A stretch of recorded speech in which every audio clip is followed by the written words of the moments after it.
हाफिज सईद को मार दिया गया है, एक हमला हुआ है जेहलम के करीब काफिले पर। पूरे का पूरा पाकिस्तान हिलकर रह गया है और पूरे का पूरा पाकिस्तान लहूलुहान है कि हाफिज सईद को इस मुबारक महीने में उनको हूरों के पास पहुंचा दिया गया है। जिन्होंने अपने आप को सरेंडर कर दिया उन तक पहुंचा हुआ है और उनसे इंफॉर्मेशन ले रहा है।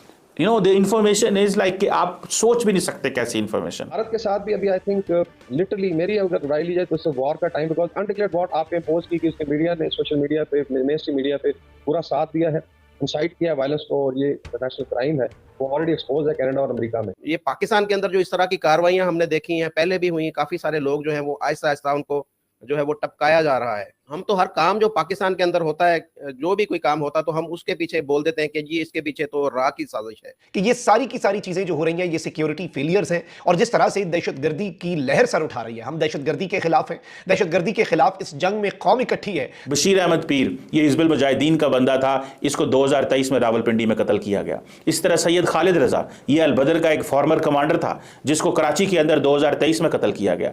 अकरम खान गाजी ये लश्कर तैयबा का एक रिक्रूटर था कहा जाता है, जिसको खैबर पख्तूनख्वा के अंदर कत्ल किया गया। इसके अंदर जा रहे हैं कि जो कि जिन्होंने भारत को नुकसान पहुंचाया, जिन्होंने कश्मीर के अंदर जो है वो कार्रवाइयां की, वही लोग जा रहे हैं। तो कल रात जो हमला हुआ उसमें क्या चीज़ थी? उसमें एक चीज़ देखें, क्या है? खौफ। इंडिया ने पाकिस्तानी मुजाहिदीन को जो कश्मीर में रहे हैं उनको ये मैसेज किया है, you are not safe anymore. Pakistan के ऊपर एक और जंग जो है वो मुसल्लत कर दी गई है और दहशतगर्दी जो है वो इस वक्त उरूज पर है। मेरे ख्याल में तो यहाँ तक है कि अगर सर्वाइवल की बात आती है पाकिस्तान की, तो ना फिर दिल्ली बचेगा, ना फिर मुंबई बचेगा, ना फिर कलकत्ता बचेगा, ठीक है, क्योंकि पाकिस्तान के पास ये बेबदौल है। भारत के अंदर कुछ 7-8 बड़ी फॉल्ट लाइन है, फिर खालिस्तान भी खुलेगा और पूरा कश्मीर भी हाथ से जाएगा उनके, और इंशाल्लाह ताला नॉर्थ ईस्ट भी जाएगा।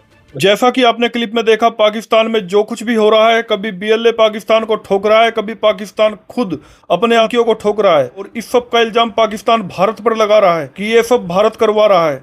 इल्जाम तो लगा ही रहा है, साथ ही पाकिस्तान भारत को धमकी भी दे रहा है।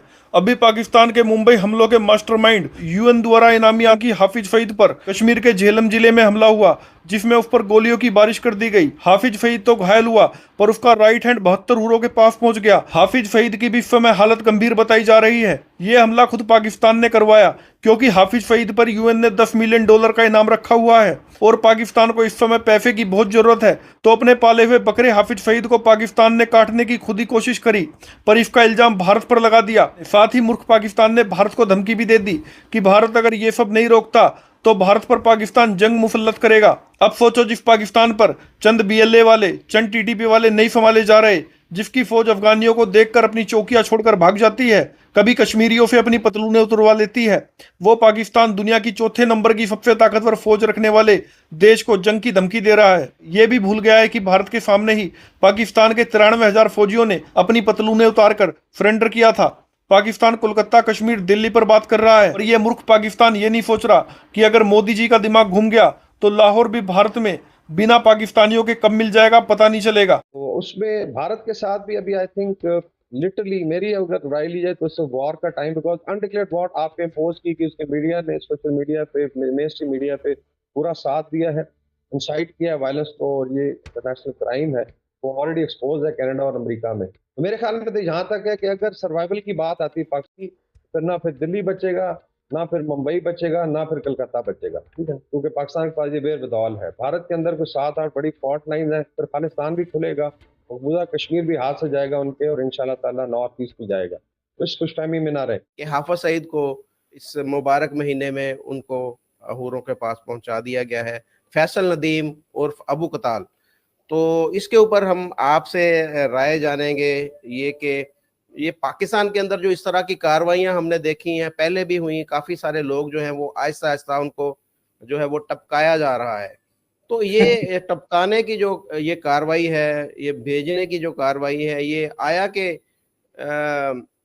हम तो हर काम जो पाकिस्तान के अंदर होता है, जो भी कोई काम होता तो हम उसके पीछे बोल देते हैं कि जी इसके पीछे तो रा की साजिश है, तो रा के लोग इसके अंदर इन्वॉल्व हैं। कोई भी काम होता है वो नाम हमारे यानी कि अपने सर के उतार कर दूसरों के सर पे लगाना, ये हमारी फितरत है।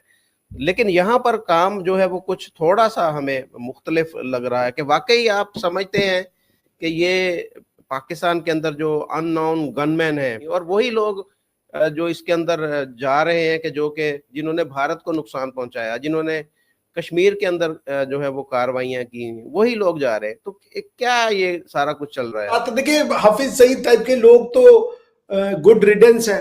इनका क्या कंट्रीब्यूशन है वो आपके इकोनॉमिक में? बेसिकली वो इंडियन थे। Hafiz Saeed was an Indian, Haryana के प्रोडक्ट थे, हरियाणा की पैदाइश थी उनकी, या उनके पेरेंट्स कहीं हरियाणा से आए हुए थे, तो वो तो पाकिस्तानी थे भी नहीं उस हिसाब से, आपके हिसाब से देखा जाए तो। इसलिए मैं आपसे बस इतनी बात कहूंगा कि ये लोग जो कर रहे हैं, आप अगर बंदूकों के दम पे जीते हैं तो आप बंदूकों के दम पे ही जाते हैं। ये तो विधि का विधान है, ये तो लॉ ऑफ नेचर है। Those who live by sword they die by sword. तो इसलिए इसमें क्या ही दुख होना मुझे नहीं पता। अब आप कहने कि कोई अननोन गनमैन, वो कोई अननोन नहीं है, बड़ा नोन है वो। जो इस तरीके के कॉन्वॉय पे, या वो अकेले तो चल नहीं रहे होंगे कि हमारे आपके आम आदमी की तरह साइकिल लेके धक धक धक धक, उनके पीछे तो सिक्योरिटी चल रहा होगा, क्योंकि पाकिस्तान ने ये डिसाइड किया कि उनको प्रोटेक्ट करना है। पाकिस्तान अपने नॉर्मल सिटीजन को प्रोटेक्ट ना कर पाए, लेकिन हाफिज सईद को प्रोटेक्ट करना है, ये उनकी डिसीजन है। तो फिर वो पाकिस्तान की जनता पूछे कि भाई टैक्स हमसे ले रहे हो, इनको प्रोटेक्ट करके क्या मिल रहा है, क्या हमारा कॉन्ट्रीब्यूशन है? कि यूएन डेजिग्नेटेड टेररिस्ट है, समाज में वो जो है वो सिर्फ नफरत के और कुछ नहीं फैला रहे। लेकिन उनको मुजाहिद का कहा जाता है, यहाँ पर तो उनको मुजाहिद कहा जाता है, उनकी बड़ी इज्जत की जाती है, बड़ी रिस्पेक्ट दी जाती है, बहुत बड़ा उनका एक मकाम है। खास तौर पर जो एक खास मकतबा फिक्र है, वो तो अपना हीरो मानता है उनको, हाफिज सईद को, और इन जैसे जो बाकी लोग हैं जिन्होंने वो जहादी जो जिनको कहा जाता है यहाँ पर, और इनको तो लोग इनके नामों के ऊपर अपने बच्चों के नाम रखते हैं। तो फिर कैसे? नहीं, वही तो मैं कह रहा हूँ कि देखिए, धीरे धीरे समाज को तो बदलना होगा ना। आपके समाज को पिछले कुछ सालों से एक अजीब सी टीचिंग, नफरत और हेट्रेड बना करके जो उन्होंने दी है, अब समाज को बैठना पड़ेगा कि भाई इससे क्या मिल रहा है हमें। एक तो आपको ऑडिट तो करना पड़ेगा ना। जब मैं रहीम यार खां गया था, मेरे अपने जो ब्रदर इन लॉ है, उनके घर में उनका एक मेहमान बच्चा आया हुआ था, वहां पर छोटा बच्चा था, चंद सालों का। तो मैंने उससे पूछा, मैंने जैसे मेरी आदत होती बच्चों से इंटरेक्शन करना, बात करनी, मैंने पूछा बेटा बड़ा होकर क्या बनोगे आप? तो आप क्या समझते हैं उसने क्या जवाब दिया होगा? एस्ट्रोनॉट। उसने डॉक्टर साहब बोला मैं बड़ा होकर मुजाहिद बनूंगा और मैं काफिरों को मारूंगा। बताइए। ये आप देख रही होंगी फौजी मनमोजी, तो ये मैंने तब शुरू किया था कि जब ब्रिगेडियर हमजा पाकिस्तान में कत्ल हो गए थे। उनका एक कोई फैमिली डिस्प्यूट था उसके ऊपर, और इंडियन मीडिया के ऊपर इनके जितने रिटायर्ड और मतलब जो भी फौजी थे, गैर फौजी थे, उन्होंने बड़ा टिका के कहा कि जनाब हमने ब्रिगेडियर हमजा को, ये कश्मीर ऑपरेशन में शामिल था और हमने उसको ठोक दिया है। एग्जैक्ट वर्ड्स ये थे कि हमने उसको पाकिस्तान में ठोक दिया है। तो बाद में पता चला कि नहीं जनाब, ऐसी कोई बात नहीं थी। अव्वल तो ये है कि वो उधर ड्यूटी पे ही नहीं थे, दोम के जी उनका जो कत्ल हुआ था वो तो यहाँ पे उनकी एक मकामी रंजिश थी जिसके ऊपर जो है ना वो फैमिली डिस्प्यूट का शिकार हुए।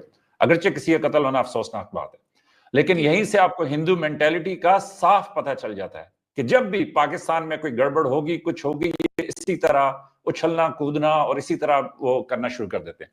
तो इसलिए मैं आपसे ये गुजारिश करूंगा कि इस खबर को बिल्कुल संजीदा मत लीजिए। इस खबर की अगर कोई तस्दीक होनी है, तफसीलात आनी है, कुछ भी है, तो वो अपने मकामी इदारों का, पुलिस का, गवर्नमेंट की, मतलब उनकी इसका आप इंतजार करें।